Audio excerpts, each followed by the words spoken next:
Last time ಅಂದರೆ ಒಂದು 2 month ಆಗಿದೆ ನಾನು ಲಾನ್ ಮಾಡಿಸಿರೋದು ನಮ್ಮ ಗಾರ್ಡನಲ್ಲಿ. ಕಂಪ್ಲೀಟ್ಲಿ ಅದು ಸ್ಪಾಯ್ಲ್ ಆಗೋಗಿದೆ. ಲೈಕ್ ಕಂಪ್ಲೀಟ್ಲಿ ಕೊಳ್ತೋಗಿದೆ ಅಂತಲೇ ಅನ್ಕೋಬೋದು. ನೋಡಿ ಕಂಪ್ಲೀಟ್ಲಿ ಡ್ರೈ ಆಗಿದೆ. ಇದು ಕಂಪ್ಲೀಟ್ಲಿ ನನ್ನ ಫ್ರಾಡ್ ಮಾಡಿರೋ ಥರ ಇದೆ ಅವರು. ಸೊ ಅವರು ಕೊಟ್ಟಿರೋ ಕ್ವಾಲಿಟಿ ಆಫ್ ಗ್ರಾಸ್ ಹಂಗಿದೆಯಾ ಅಲ್ಲ ಏನು ಅಂತ ಗೊತ್ತಿಲ್ಲ. ಸೊ ಅದಕ್ಕೆ ನಾನು ಏನು ಮಾಡ್ತೀನಿ, ಕಂಪ್ಲೀಟ್ಲಿ ರಿಮೂವ್ ಮಾಡ್ತಾಯಿದ್ದೀನಿ. ಕಂಪ್ಲೀಟ್ಲಿ ರಿಮೂವ್ ಮಾಡಿ ತೆಗೆದು ನೀಟಾಗಿ ಸ್ಲೋಪ್ ಮಾಡಿ ಮತ್ತು ಇನ್ನೊಂದು ಬೇರೆ ಕ್ವಾಲಿಟಿ ಕ್ರಾಸ್ ಹಾಕ್ತಾಯಿದ್ದೀನಿ. ನಾನು ನೀನು ಆಲ್ರೆಡಿ ನೋಡ್ಕೊಂಡು ಬಂದಿದ್ದೀನಿ. ಸೊ ಇದು ನೀನು ನೋಡ್ಬೋದು, ಇದ್ರ ಕ್ವಾಲಿಟಿನೂ ಅಷ್ಟೇ. ನೋಡಿ ಇದು ಒಳ್ಳೆ ಗರ್ಕೆ ಥರ ಉದ್ದುದ್ದಕ್ಕೆ ಬೆಳೀತಾ ಇದೆ. It is not suit for lawn ಅಂತ ಫೀಲ್ ಆಗ್ತಿದೆ.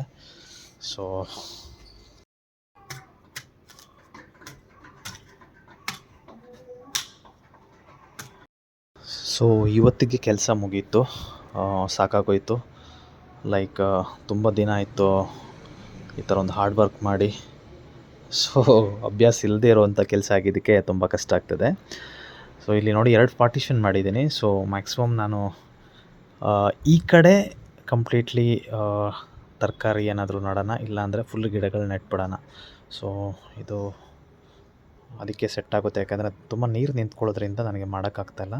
ಸೊ ಇಲ್ಲಿ ಬಿಸಿಲು ಬೀಳ್ತಾಯಿಲ್ಲ, ಹಂಗಾಗಿ ಇಲ್ಲಿ ಮ್ಯಾಕ್ಸಿಮಮ್ ನಾನು ಆರ್ಟಿಫಿಷಿಯಲ್ ಗ್ರಾಸನ್ನೇ ಹಾಕೋಣ ಅಂತ ಪ್ಲ್ಯಾನ್ ಆಗ್ತಾಯಿದ್ದೀನಿ. ಸೊ ಎಲ್ಲ ರೆಡಿ ಆಗೋ ತನಕ ಏನೂ ಐಡಿಯಾ ಇಲ್ಲ. ಸೊ ನೋಡೋಣ ಏನಾಗುತ್ತೆ ಅಂತ. ಈ ಲೆವೆಲ್ ಮಾಡೋ ಕೆಲಸ ನನ್ನ ಕೈಯಿಂದ ಆಗ್ತಾಯಿಲ್ಲ ಅಂತ ಹೊರಗಡೆಯಿಂದ ಸ್ವಲ್ಪ ಜನ ಕರೆಸ್ಬಿಟ್ಟು ಮಾಡಿಸ್ತಾಯಿದ್ದೀನಿ.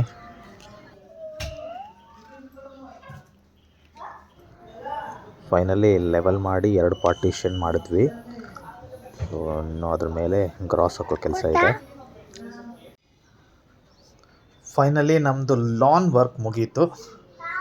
ಸೊ ಇಲ್ಲಿ ಮಕ್ಕಳಿಗೆ ಆಡೋಕ್ಕೆ ಅಂತಂದು ಟೆಂಟ್ ಮಾಡಿದ್ದೀನಿ. ಸೊ ಇದಿಷ್ಟು ನಮ್ಮ ಗಾರ್ಡನಿಂಗ್ ಏರಿಯಾ. ಸದ್ಯಕ್ಕೆ ಗಿಡಗಳು ಒಂದೊಂದು ಹಾಕಿದ್ವಿ, ಬರ್ತಾಯಿದೆ ಆ್ಯಂಥೋರಿಯಮು. ಥ್ಯಾಂಕ್ ಯು ಸೋ ಮಚ್ ನಿಮ್ಮ ಸಪೋರ್ಟಿಗೆ. ಇದೇ ಥರ ನನ್ನ ಸಪೋರ್ಟ್ ಮಾಡ್ತಾನೇ ಇರಿ. ಇನ್ನಷ್ಟು ನಾನು ಒಳ್ಳೆ ವೀಡಿಯೋ ಹಾಕೋದಕ್ಕೆ ಪ್ರಯತ್ನ ಪಡ್ತೀನಿ.